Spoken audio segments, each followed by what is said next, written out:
इसमें आगे लेखक का कहना है कि अमेरिकी फ़िल्मों का भारतीय फ़िल्मों पर बहुत गहरा प्रभाव है।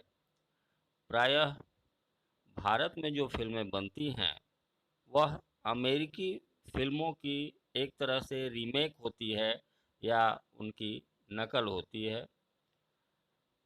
हॉलीवुड जहाँ की अमेरिका की अधिकांश फ़िल्में बनती हैं, वहीं से हमारे यहाँ के जो प्रोड्यूसर्स होते हैं, जो डायरेक्टर्स होते हैं, वहाँ की फ़िल्मों को देखकर और उन पर आधारित उन्हीं पर उन्हीं की कथानक से लेकर फ़िल्में तैयार कर देते हैं।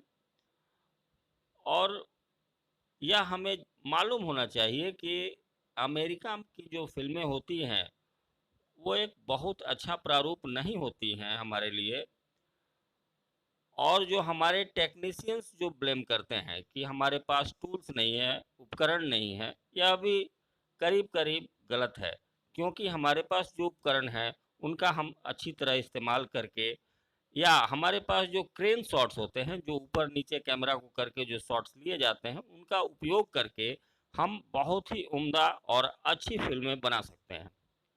लेकिन हमारे यहाँ की एक त्रासदी रही है कि हम लोग अपने उपकरणों को ही ब्लेम करते हैं और फ़िल्म के लिए जो कहानी होनी चाहिए या फ़िल्म का जो प्रारूप होना चाहिए, वह इंडियन कॉन्टेक्स्ट में होना चाहिए, उसमें भारतीयता को प्रदर्शित होना चाहिए।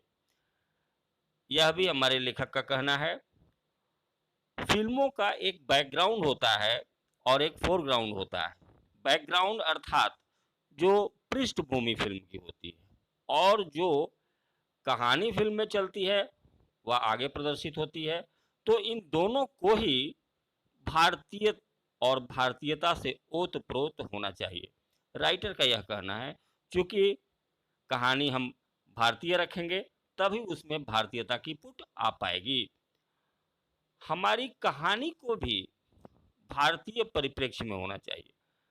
प्रायः आजकल की फ़िल्मों में हम देखते हैं कि विदेशों की कहानियों की नकल ले ली जाती है, लेकिन यह बिल्कुल ही उचित नहीं है। हमें उनमें भारतीय कहानी को लेना चाहिए। इसका एक बहुत ही अच्छा उदाहरण इप्टा का धरती के लाल है, जिसमें कि सिंप्लिसिटी के साथ-साथ यानी एकदम सादगी के साथ-साथ इस बात का ध्यान रखा गया है।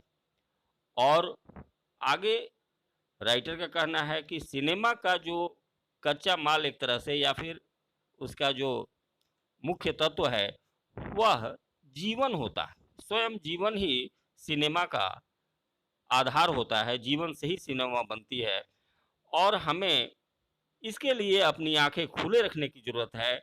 हमें जीवन को बहुत अच्छी तरह से महसूस करना होगा और उनका परिप्रेक्षण करके और तभी हमें फ़िल्में बनानी होंगी और तभी हम सफल होंगे।